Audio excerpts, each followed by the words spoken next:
The underlying budget, last year's biennium budget, laid the groundwork to make transformative investments in our cities and towns, in education and in healthcare. This budget adjustment continues to maintain those investments and builds upon them. And we've done all of this by making sure we're paying down the thing that holds us back, and that is our pension plans. We need to stay laser focused on doing that. $3.58 billion today is scheduled to go into our pension plans.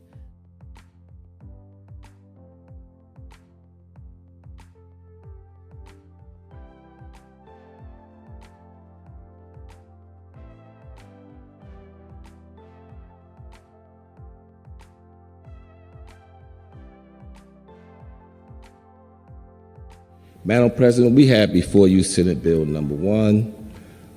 It's probably one of the most important pieces of legislation that we're going to pass this year.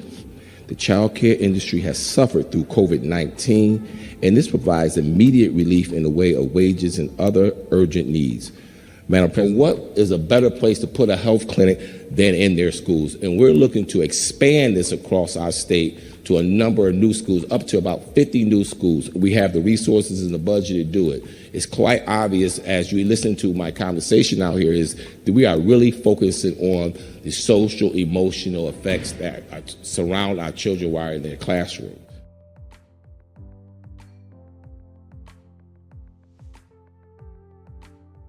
Now, as everyone has heard about this session being about children's health, children's behavioral health, there are 3 bills, and I wanted to put this in a broader perspective as we go deeper into this bill. We know is that in these 3 bills, there's SB 1 and SB 2, and there's House Bill 5001. In the simplistic terms, I would put that in perspective as saying there's a primary prevention, creating an environment which is going to nourish and allow children to be healthy and well. So that's one of the top priorities, and then SB 1 and SB 2 just do that.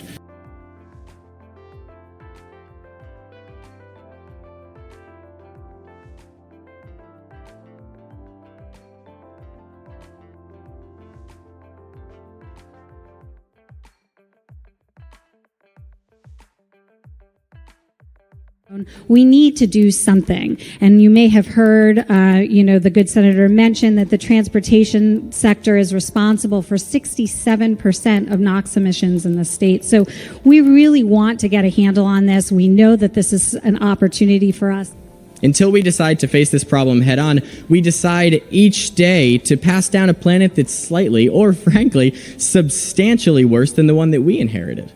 We condemn folks my age and younger to more severe storms, more frequent floods, regular surges of ER visits, and daily coughing fits. We can't look away.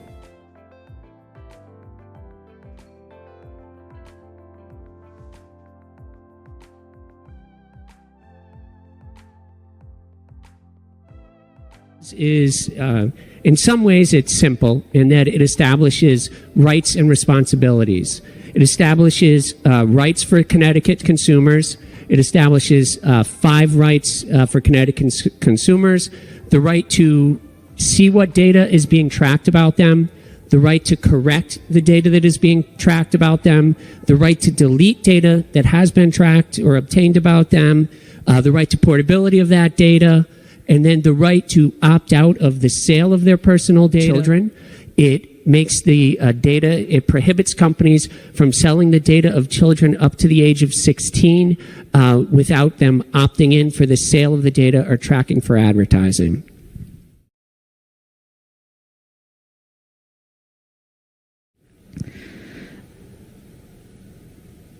And so when your whole life has been that you could be a woman who had equal opportunity, who had every option available to them to make their own choices, I can't understate how earth-shaking it is to be on the precipice of seeing all of that disappear.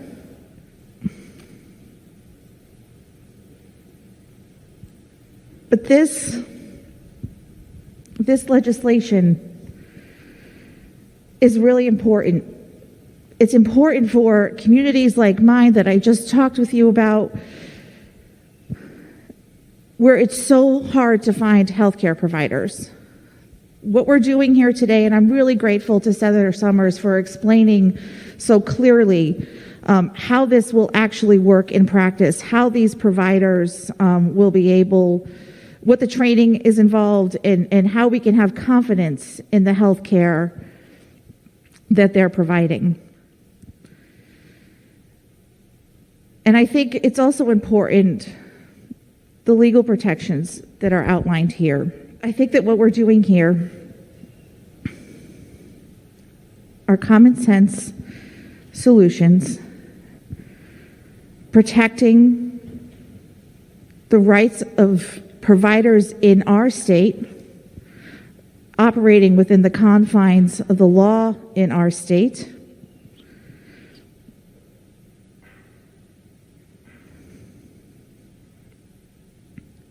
and protecting access.